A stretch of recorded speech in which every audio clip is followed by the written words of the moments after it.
So I'm John Kane, and I welcome you to Let's Talk Native on this Saturday, May 4th. While this program may not provide a path to spiritual enlightenment, we do encourage, and in some cases, start conversations. We do not do prayers or buffalo speeches. We take a tough look at history, oppression, and survival. We talk about culture, the arts, politics, and identity, and we may step on a few toes along the way. But our real goal here is to break down what separates us. We will take on the false narratives and provide a critical thinking to all that is heaped upon us, and we do it all right here from the Cattaraugus territory of the Seneca Nation. So let's talk Native. But before that, let me remind people you can stream our audio at www.letstalknative.com, and our video of our show streams live on Facebook Live. We take that audio and we post it up on SoundCloud and ultimately a podcast, and you can find it on any of your favorite podcast platforms.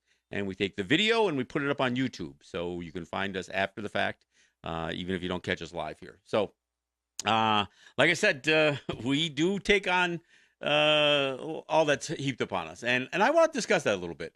Yeah, I saw somebody posted I do a lot on Facebook, and I communicate on Facebook, and I look for ideas for shows and that kind of thing. And somebody posted a meme, something about decolonization not being comfortable for, especially for the colonizers, right? And it's true. I mean, we can't talk about this whole notion, I mean, even the concept of decolonization, without realizing we're going to offend some folks. I mean, for one thing, it's the whole idea of confronting what colonization and imperialism has been in terms of, it's the role that white supremacy, religious, beliefs and all kinds of other things. All that stuff plays into it. So when you confront people on that, it's a challenge. And while I want to discuss a little bit about the discomfort that is necessary in this process of decolonization, I had to post my own comment on this thing, because it isn't just the colonizers that are uncomfortable. We have had our own people not only succumb to assimilation, but in some places run towards it. And so when we talk about decolonization, we're going to make some of our own people uncomfortable too, because there's an awful lot of Native people. And I would say in many, I don't think I'm going out on a limb to say the vast majority of Native people have found very, very comfortable places within the systems of oppression. Now, having said that, I know the first thing somebody's going to say, yeah, well, you drive a car, you're assimilated. Look, that's not what I'm talking about. I'm not talking about whether I wear a T-shirt and blue jeans. That's not the same thing as cultural assimilation, and that's not the same thing as subjugating yourself to the systems around you. I mean, we can all claim some role in development of technology. It's not a quote unquote you can't just give the oppressors the credit for everything, everything that is modern. I mean, we were progressing as a people long before, like I said, all of a sudden the calendars on human life on this continent have all of a sudden been thrown in the dumpster, because now they're discovering that what we've said all along, that we've been here since time immemorial, we've been here forever. Now there are major breakthroughs in archaeology and anthropology suggesting that there has been human life in this hemisphere for 100,000 years earlier than previously believed. I mean, so to suggest that we haven't evolved and that we haven't progressed in 130,000 years is absurd, and of course it's not. It's just simply not true. So, but to be honest, I mean, there are many people who have used the system, whether it's the Bureau of Indian Affairs, whether it's state government, federal government, whatever it is.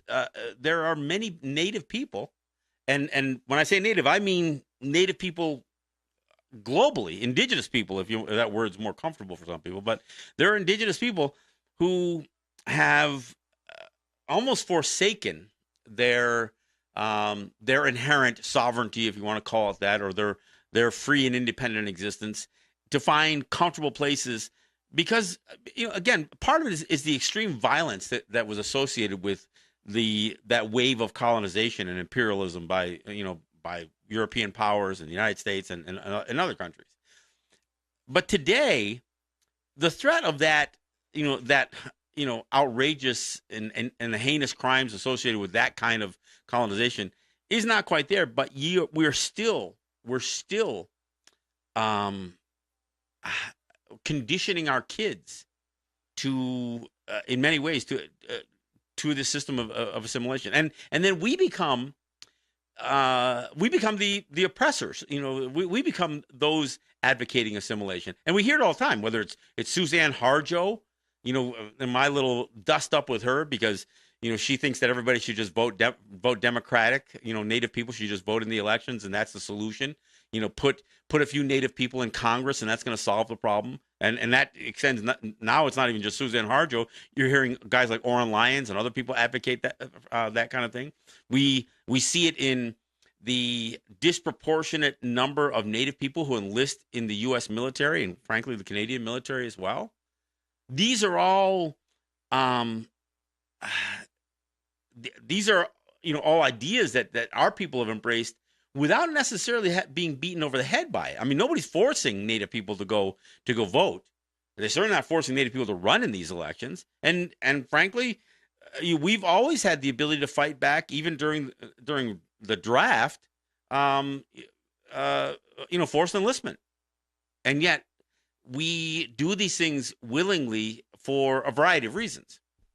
So when we talk about decolonization, we are certainly confronting not just our oppressors, but we're essentially confronting our own people who have embraced some of these systems. And we see it. I mean, look, we see it in every battle that we have with the state of New York or any other state or the provinces or the U.S. or Canadian federal governments. We have plenty of people that are supposed to be on our side who are either cutting our own legs out, undermining our message, undermining our fight, or providing us resistance before we even ever get to the front line on some of these battles. And we see it whether we're trying to fight for water and oppose a pipeline, and some of it's subtle. I see Murray Sinclair was in the news again recently, and I condemned Murray Sinclair because he wrote the report that was supposed to come out of the Truth and Reconciliation Commission on the Canadian side relating to residential schools, and there was a lot of brouhaha over the fact that he called the residential schools cultural genocide. Many people, he used the word genocide. Oh, that was such a bold thing for Murray Sinclair to have said that it's genocide. Yeah, the problem I have with that is he didn't just say genocide. He stuck a precursor in front of the word genocide, cultural genocide, as if they were taking away, our beadwork. For one thing, cultural genocide isn't even a thing. There are people amongst us that keep trying to make it a thing, but there's genocide, which includes, obliterating a people's culture. And then there's culture, but there's no cultural genocide. The idea that you can, you don't commit real genocide. You just kind of, water down or do something, harm the culture. No, that's not what genocide is. Genocide is taking the steps that will make a people cease to exist. Now, you can do that by stripping away culture. That's one of the means of doing it. But certainly residential schools didn't stop there. Our people died in those schools.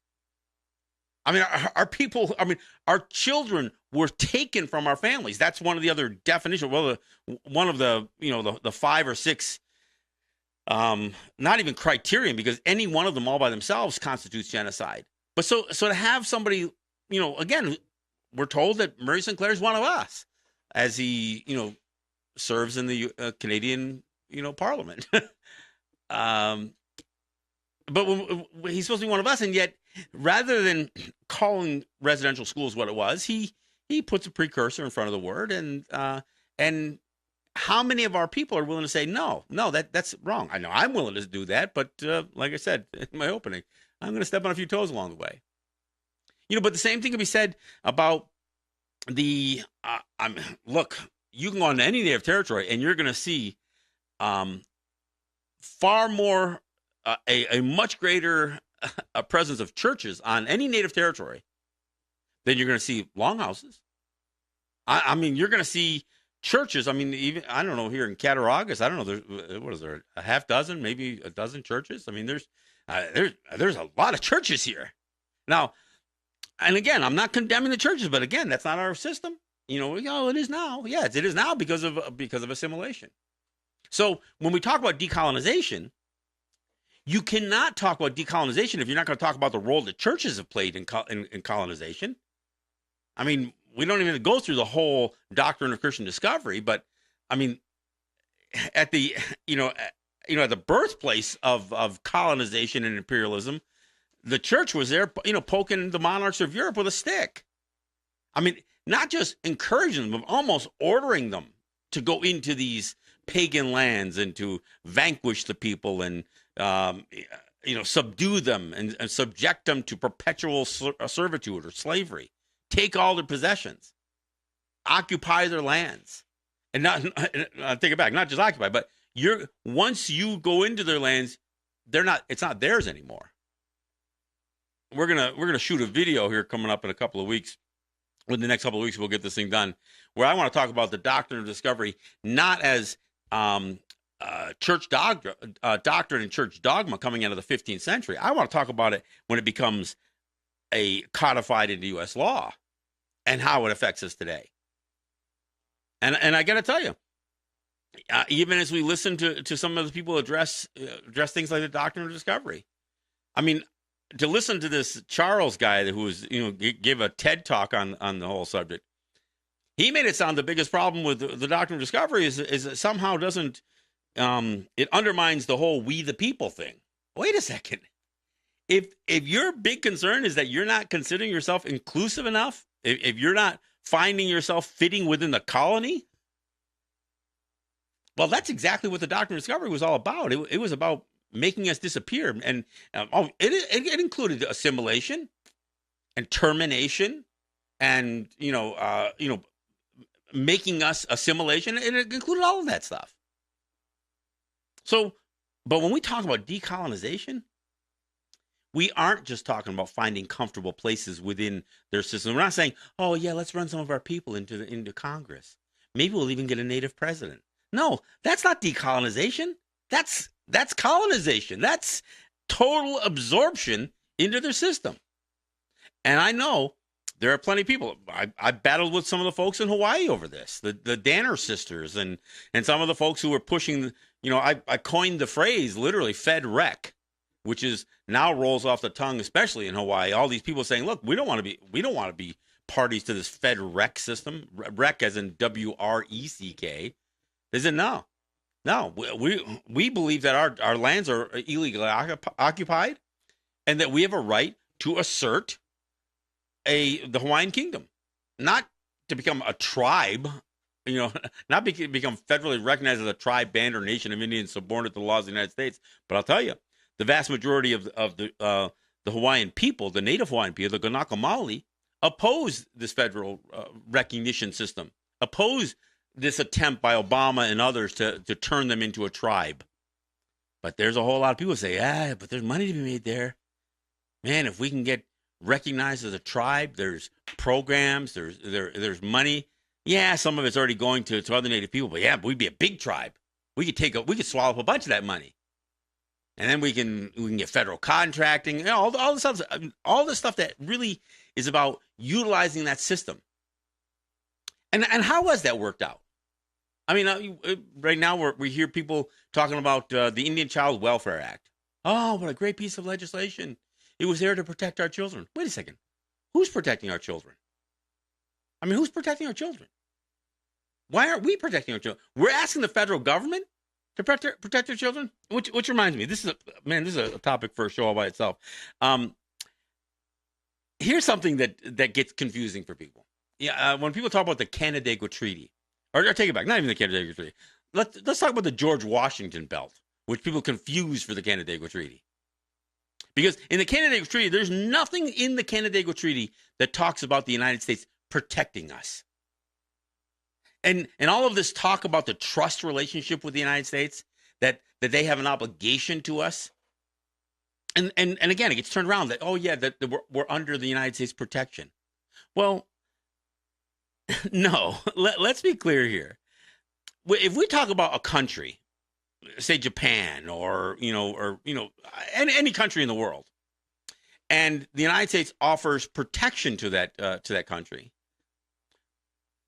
the assumption is that the United States is protecting that country from other countries. That's not what the United States ever claimed to be doing for Native people. And it's not something we ever asked for. What has been said in treaties was that the United States vowed not to do certain things. They were going to respect certain things, and they were going to respect certain rights that were pre-existed the treaty, for instance. But somewhere along the line, this whole idea that the United States was offering to protect us from who?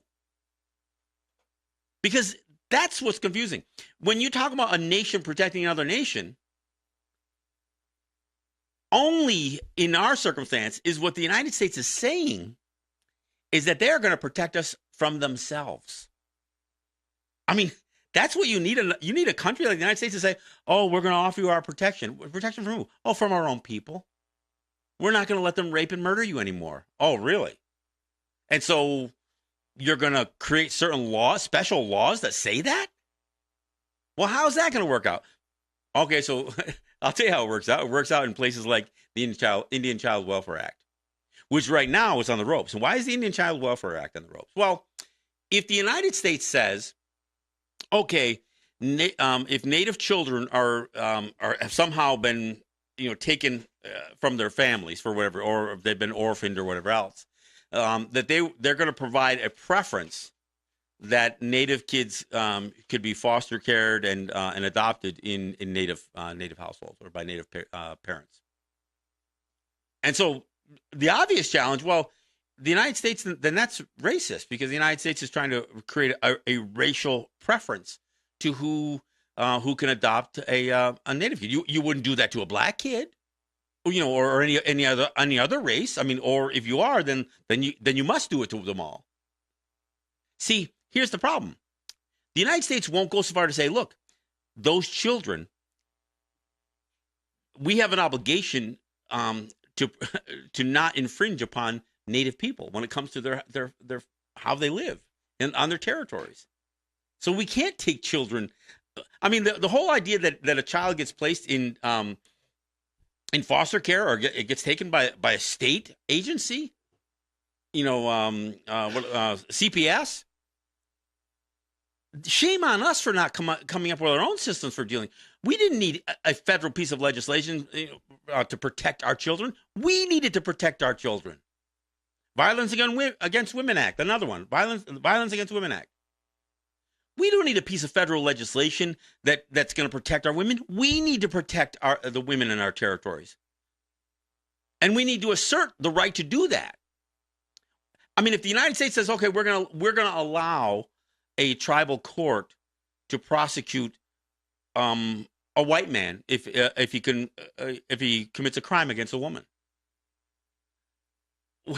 Well, wait a second. If you put it in your law to say that, then you did something. Then you ran afoul of your constitutional protection of your own white people or your own Americans. The United States can't subject their citizenry to another court, but what they can do is say, if you live on a Native territory, you have stepped out of our out of jurisdiction, and you are in the jurisdiction of a people who have an inherent right to protect themselves. And we support that inherent right. That's the trust responsibility. The trust responsibility isn't for them to create special laws for us. And you know what? That's turned into a whole industry. This whole industry of lobbying for legislation that's going to protect us. Again, protect us from who? This is the United States trying to protect us from their own people? And they have to create special laws for that? And yet, look, we've got social workers. We've got Native social workers. Look at the school systems we have. How many of us are creating our own curricula, especially as it relates to things like history? Yeah, we might do a language program or something like that. But you know what? Don't you ever put English second to a native language in a school that's being paid for by the state or the federal government, yeah, that's not going to fly too well. And don't you dare take that American flag out of the corner of the classroom. I mean, this is what I'm talking about when I say, look, we've got some people of our own who are going to be made to feel pretty uncomfortable when we talk about decolonization. Unless we redefine the word. If we turn the word into something else, well, what does decolonization mean? Well, I'll tell you what it means. Decolonization is about dismantling or untangling ourselves from the systems of oppression. That's what decolonization is. I mean, it's not about dismantling the United States. I mean, it's not about overthrowing, the colonial empires. No, it's not about overthrowing. It's saying, no, you just don't have that authority over us. Gets back to what I talked about in the last show about consent of the governed. So if we're going to talk about decolonization, we've got to say, look, we don't want controls of your systems. That's not decolonization. That's actually more complete colonization. We need to come up with our own systems for protecting our children. And they damn sure don't need to be modeled after theirs. I mean, look, they put kids in those systems that they're supposed to be protected, and the kids end up dead and abused and exploited. Their systems suck. Their judicial system sucks. Their electoral, their governing system sucks. I mean, we talk about the Indian Reorganization Act. That was the United States, their attempt to strip away all traditional governance, all governance that existed without the United States putting a government together for us and offering their offer to reorganize how we governed, which greatly reduced us to something subservient to them. I mean, that's what their whole system was about. Again, placing us beneath them, just like in that George Washington belt where we're the little people and the white men are the big men, and they put something over our heads to say, look, this is what we have them covered. We've got them covered. We got the native people covered. No, they don't. Decolonization is about stripping that away. Look, they still have their police, they still have their courts, they have all that stuff. But why do we need to use them? And why do we need to emulate those systems? Why do we want to create a court system that looks like theirs? Why do we want to create a system of childcare that looks like theirs? Why do we want to create an educational system that looks like theirs? How are they faring against the rest of the world? I mean, you want to see systemic racism? The most obvious and significant place to examine what is systemic racism is look at their court system. Look at their prison system. Look who's filling those prisons, U.S. or Canada. Look at the disproportionate number of people of color, and specifically Native people as a percentage of our population. I mean, it's outrageous when you think about how many Native people are locked up. Or death by cop. There you go. Look at that as a percentage of our population.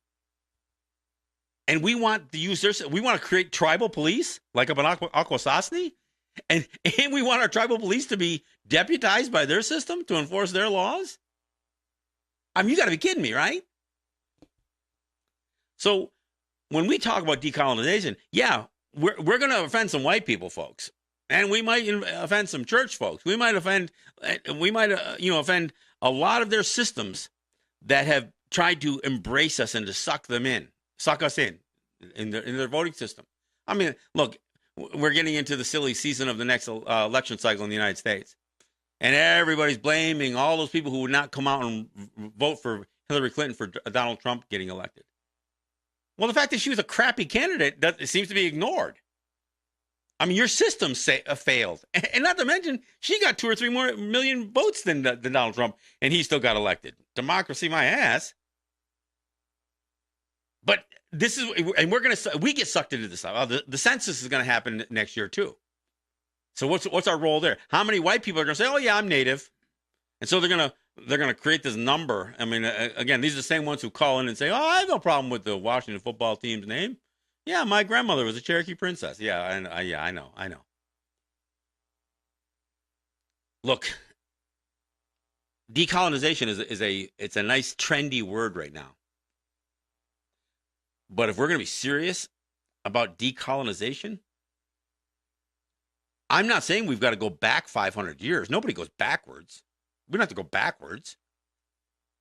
But we better understand a little bit more of our culture and what systems we want to put in place, not institutions. And again, not everything has to be an agency or a department, or a governmentally, funded and an authorized, institution. Like I said, we can use processes that are much more natural, much more organic in terms of how we deal with the problems that face our people. It's what we did for thousands and thousands of years. And it's not because we didn't have a population. I mean, everybody says, oh, yeah, it was easier when there was only a half a dozen of you living in called yourself a village. Look, we had cities. We even made the same stupid mistake that white people did. We built cities. We had large urban environments. But if we're going to go forward, we've got to come up with some systems to solve the problems, rather than just saying, well, we don't have to come up with a system. White people already have one. We just need to copy theirs. Like that's worked. All right. Hey, we're at the bottom of the hour, so we'll take a break when we come back. Hey, I'm going to go a little farther with this thing because there's another part of this conversation which has to do with how we're being treated in their systems and what we need to do about it. We'll talk about that when we come back. This is John Kane. This is Let's Talk Native.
Your children in the classroom. English history. What do they teach about the Indians? Took us prisoner in your fight to be free.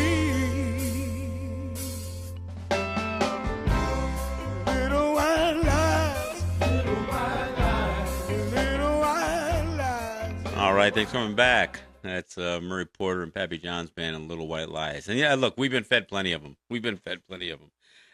Hey, I want to thank my sponsors. I want to thank those who help us do this show every week. And we've got a handful of folks who make a contribution either weekly or monthly that really enable us to not just get by, but look, we've got to replace equipment from time to time. We have to improve some equipment, and I'll talk about that in just a minute. But again, I appreciate folks like Ross and Holly John and the RJE family of businesses, Eric White and ERW Enterprises, and a few other people who I don't need to mention, but you know who you are. But there's also a few people who, at least on occasion, and not so occasion, almost too occasional, I guess, sometimes. But there's a few people who make a contribution from time to time. And it all helps. And there are many that have helped in the past that have enabled us to get to this place. We're going to enter our 10th year here. We're entering our 10th year of Let's Talk Native, which is, that's a pretty good staying power. This in a changing, media market where, radio and TV and print media changes so much. I mean, it's I'm pretty proud of the fact that we're still here and we're still doing it. But again, couldn't do it without support, and that support comes from those who make contributions, and it also comes from those of you who help share the show, whether you sharing our Facebook live stream or our podcasts or our YouTube videos. But again, as far as the contributions, we've even done a few simple upgrades, bought some new microphones. I mean, last time I had a whole crew in here, it was very difficult because we didn't actually have enough mic space. So we expanded that. We bought some new microphones. I have been somewhat hesitant in the past to have folks join me on the phone because the system that I had wasn't working well. So we bought some new equipment. So now I can have phone-in guests. I mean, we're a little out of the way here. There's not a whole lot of people who are cruising through Cattaraugus on the way to someplace else on a Saturday or on a Tuesday. So trying to get some folks to join us by telephone makes a lot of sense. So we're gonna have a lot more phone guests join us as we go forward, and that's possible because those of you who support the show. We need more. Anybody willing to support? You know how to get a hold of me. Find me on Facebook. That's the easiest way. But certainly, we do appreciate those of you who've supported the show and encourage others to do the same.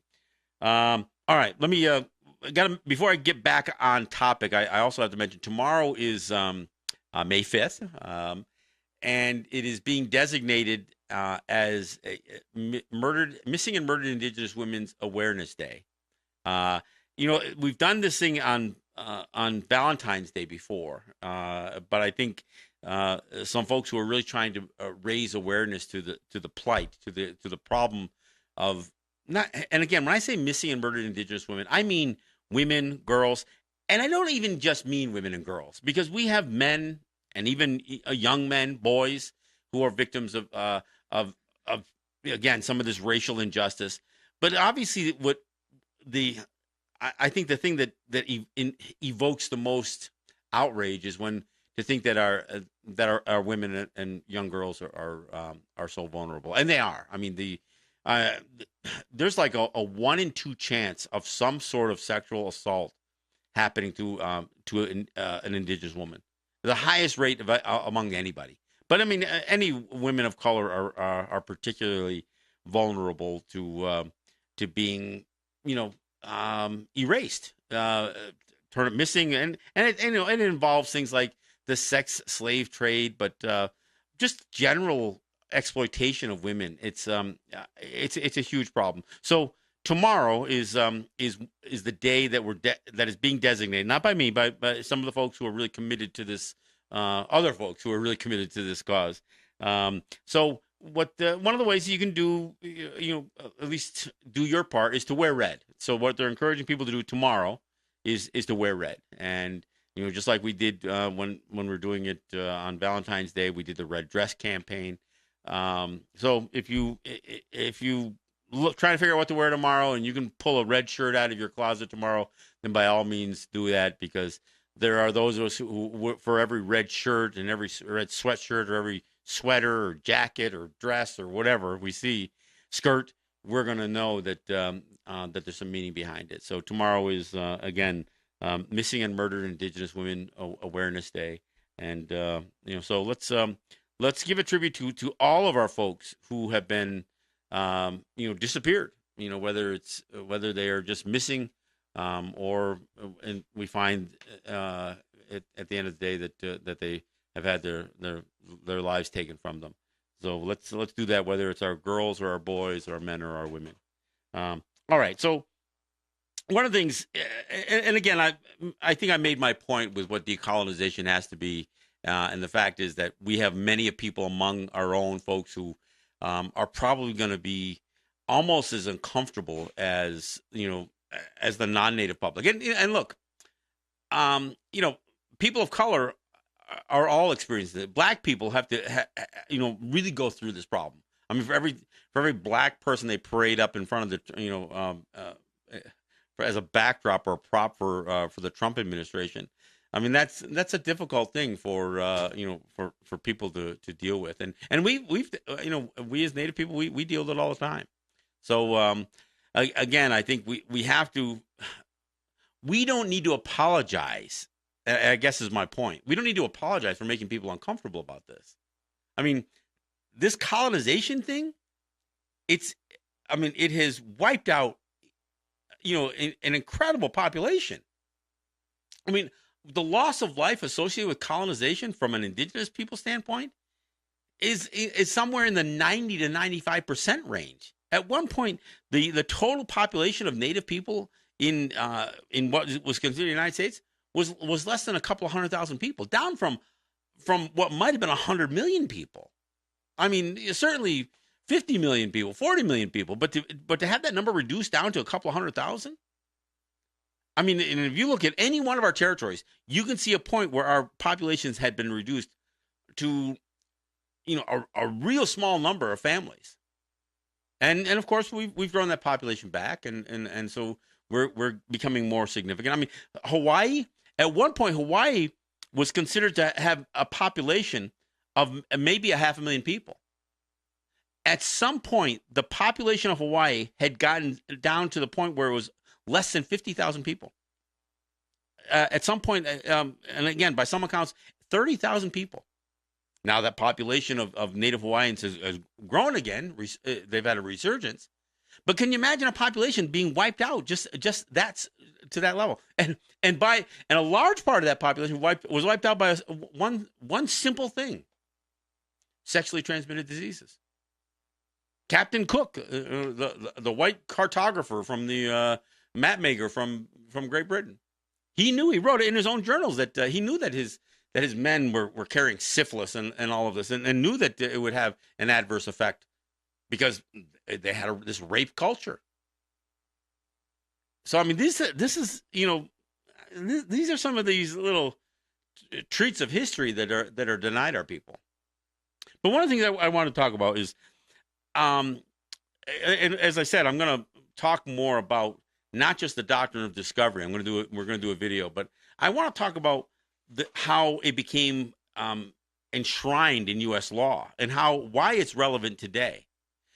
And you can't bring that up without mentioning something like Ruth Bader Ginsburg citing the doctrine of discovery. I mean, specifically citing defining the doctrine of discovery in footnote number 1 of her ruling against the Oneidas in 2005. So when I hear that and I see that, one of the things that jumps to mind is how absurd it is. Look, but this is the thing. We have terrible rulings that we can cite in the U.S. court system, in the state court system, and now even in arbitration, right? We can cite all of these terrible rulings that have been lodged against us, made against our freedom, our right to a free and independent existence, and we can cite them. We can either cry and scream bloody murder about how bad these rulings are, or I guess still scream bloody murder, but expose it. So when Ruth Bader Ginsburg cites the doctrine of discovery, I mean, look, that's a terrible thing, right? Well, maybe it's not such a terrible thing. Not because of course it's outrageous, but when these judges cite something that is like red meat that we can attack, we should attack it. It's on us to find every one of those terrible rulings and not sweep it under the rug and not take it as a beating. I mean, look, a friend of mine is battling his taxes, the IRS big time right now. A friend of mine from Akwesasne. His own lawyer is saying, you can't fight it. So his own lawyer is trying to tell him, no, don't fight it. Well, if you make this argument, you try to make the argument that you don't have to pay your taxes, you're going to lose. So what? We've lost anyway. If we don't continue to make the argument over and over again, and then each time look for the cracks that they create by citing some ridiculous thing like the doctrine of discovery as their right to tax us, or their right to claim our land, or their right to stop us from reacquiring our land. Their courts are filled with these terrible rulings. And sometimes I think the terrible rulings are like a gift.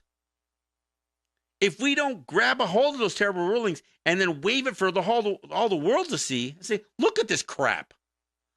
A Jewish lady who's considered a liberal Supreme Court justice cites church dogma, a racist doctrine from the 15th century. She cites it in footnote number 1 as a reason to rule against Native people, not displacing white people, just repurchasing land back that they have a court case says that they have a right to claim title to.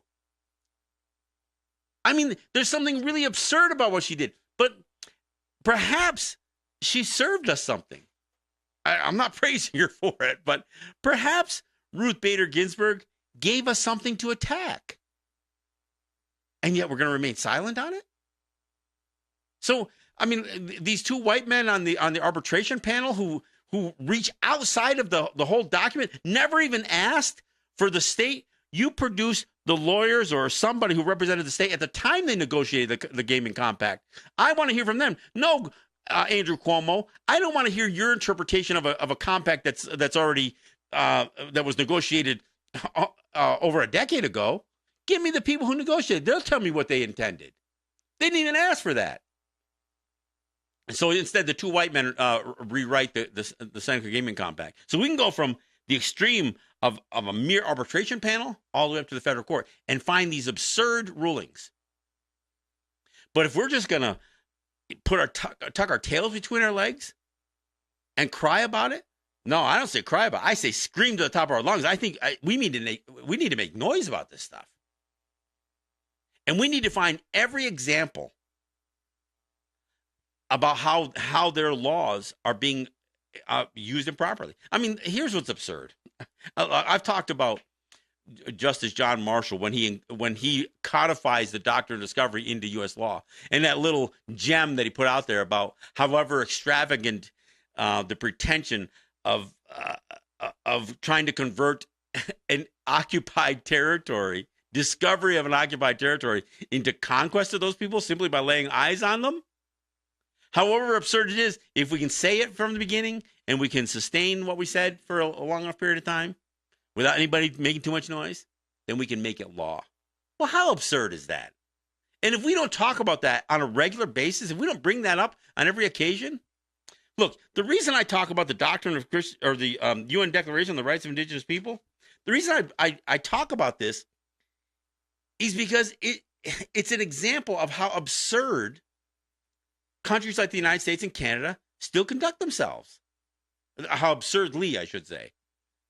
I mean, if the member states of the United Nations, almost unanimously, only 4 nations voted against this thing when it passed in 2007, United States, Canada, Australia, New Zealand. They were the only 4 nations that voted against this thing.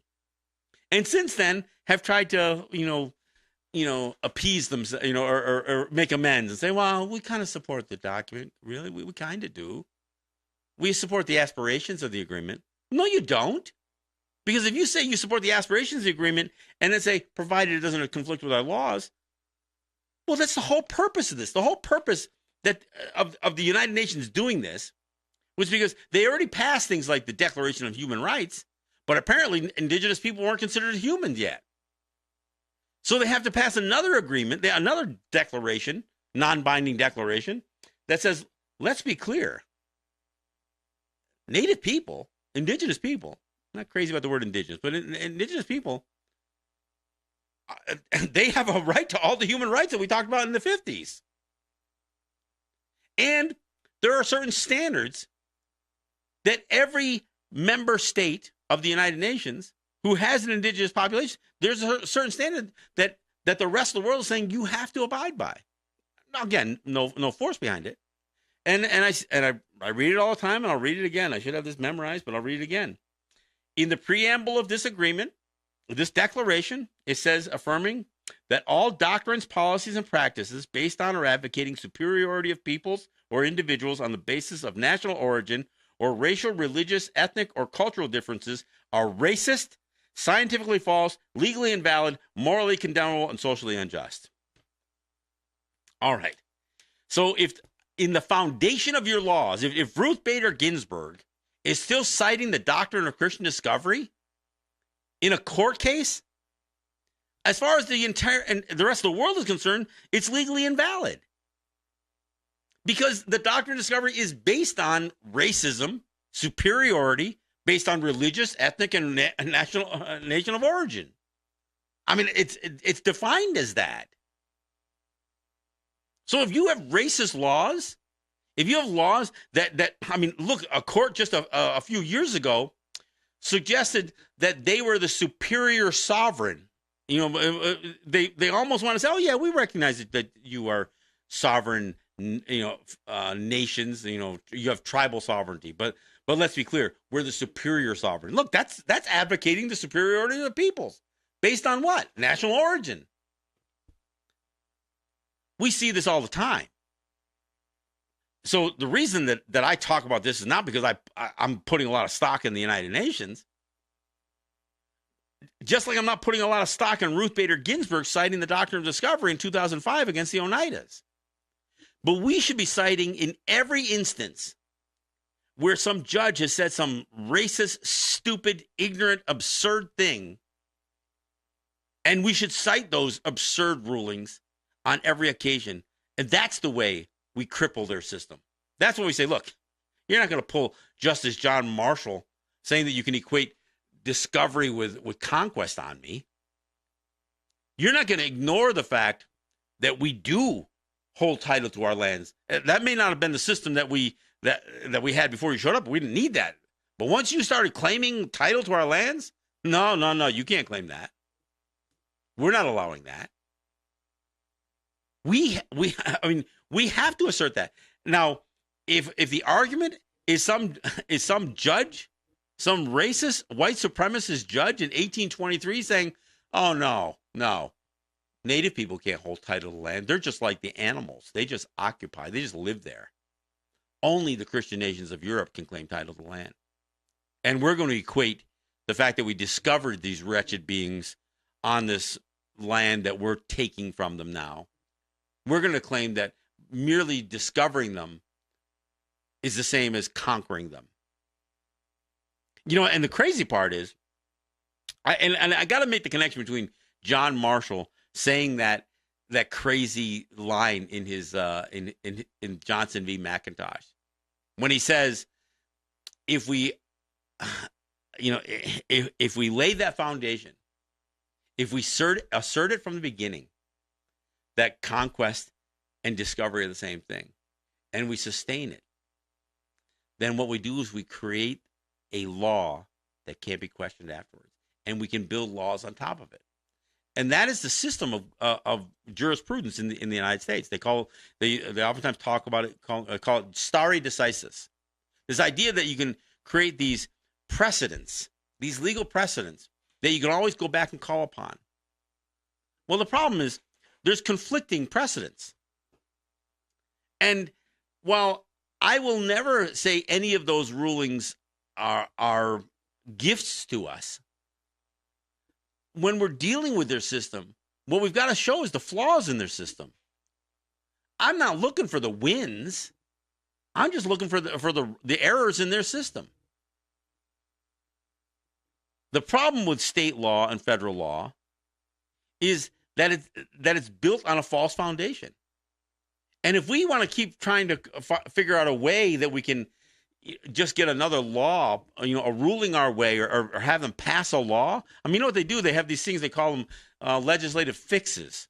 So every time they realize that they've screwed up, either because of bad rulings or bad law, we're going to create a fix. So they'll take a bad law and they'll tweak, they'll add to it. So they build more, apparati on top of these terrible foundations. We need to take the whole thing apart. We need to say, look, that's your system. Apply to your folks. And maybe they'll wise up and say it's and see the flaws in it. But we have a different place to stand on here. And if you're going to cite things like the doctrine of Christian discovery to talk about land use or control or taxes or any of that stuff, if you're going to do that, then we're going to cite every example of the contradiction that exists in your systems. See, I'm not a fan of jumping into the court system, by no means. But when we find ourselves there, we need to make an argument, even if it loses. See, I say cite the UN Declaration of the Rights of Indigenous Peoples. The reason? I'm waiting for the time a judge says, well, you can't cite that. That's not relevant here. Because then we tell the international community, says, this is useless. We brought this up in a court case, and a judge told us save it. It has nothing to do with them. So we need to continue to make these judges make bad rulings. I mean, I applaud the Yakima. They finally went after the doctrine of discovery in their case that they ended up winning. I mean, they won just last month. They won on a case where the state was trying to tax them for transporting goods over state highways. They won in federal court, and one of the ways they went after it was citing the what was wrong in that all of this stuff is built on the foundation of the doctrine of discovery, in spite of the fact that they have contradictory statements in their own treaties. Look at the Canandaigua Treaty. Not a big fan of it, but look what the white man wrote in that was that the United States acknowledges that the land is ours. They will never claim the same, nor interfere with our free use and enjoyment of that land. And then 30 years later, you've got a guy saying, no, Native people don't own land. And so what we have to do is look at this stuff and say, okay, what prevailed? A white man saying that they discovered us, which means the same thing that they can claim they conquered us? Does that have more legal weight than language that says the United States will never claim our land or disturb us in our use of our lands? Well, then how the hell are they taxing us then? How the hell are they charging us federal income tax on lands when we have specific language that talks about free use and enjoyment? I'll tell you how. Because they claim they conquered us simply by laying eyes on us. They're putting more weight on what this guy says in 1823. And again, establish a practice, right? Okay, once we say that we conquered them simply because we discovered them, we can lay that as a foundation. And it ends up being this concept of, well, that's the practice. The practice is we discover non-Christians, so we conquered them. And now, how ironic is it that the two white men on this arbitration panel relating to the Seneca's gaming revenue case say, well, there's no real language. The compact is completely silent on payments past 14 years, but payments were made for 14 years. So we're going to say they have to continue. There's almost a direct line that you can make between these two white men on the arbitration panel saying, you paid it for 14 years, you established a pattern, and that past practices is what we're going to rely on, more than the silence, more than the absence of language. So you don't have to cite Justice John Marshall saying discovery is the same as conquest. All you have to do is have in your mind that, oh, no, Native people, oh yeah, they were conquered. I hear some of our own people say that we were a conquered people. No, we weren't. I mean, no, we weren't. I mean, there may be some specific instances of that, but to say it broadly across all Native peoples, the Hawaiian people weren't conquered. Their lands were illegally occupied. They were conquered with a pen. One of my friends cited, as I was talking about this, death by 1,000 paper cuts. Not death by 1,000 cuts. Death by 1,000 paper cuts. That's what they did to us. They papered over us. And we're going to give credit to that. We're going to give some sort of validity to the fact that a white man says, well, we discovered you, and discovery and conquest are the same thing. Yeah, we realize that it's a reach. In fact, we're going to call it an extravagant pretension. But if we've asserted it and sustained it, then we can make it law. If you paid for 14 years, we can make you pay for another 7. Doesn't matter if there's no language that says that. It doesn't matter that you didn't really surrender, that there was no armed conflict, there was no real conquest. We're just going to say it is. Because once we've said it and nobody said anything, nobody challenged it, we can make it law. It becomes law that cannot be questioned. Justice John Marshall, 1823, Johnson v. McIntosh. All right, folks. Well, again, look for our video. We're going to work on it for the next couple of weeks and get something out there. Look, we'll be back here on Tuesday. And look, I'm not going to New York next week, but I might send out a message. I'll do it. Maybe I'll do a Let's Talk from here instead of doing it in New York this week. So anyway, look for us next week. This is John Kane. This is Let's Talk Native. No way.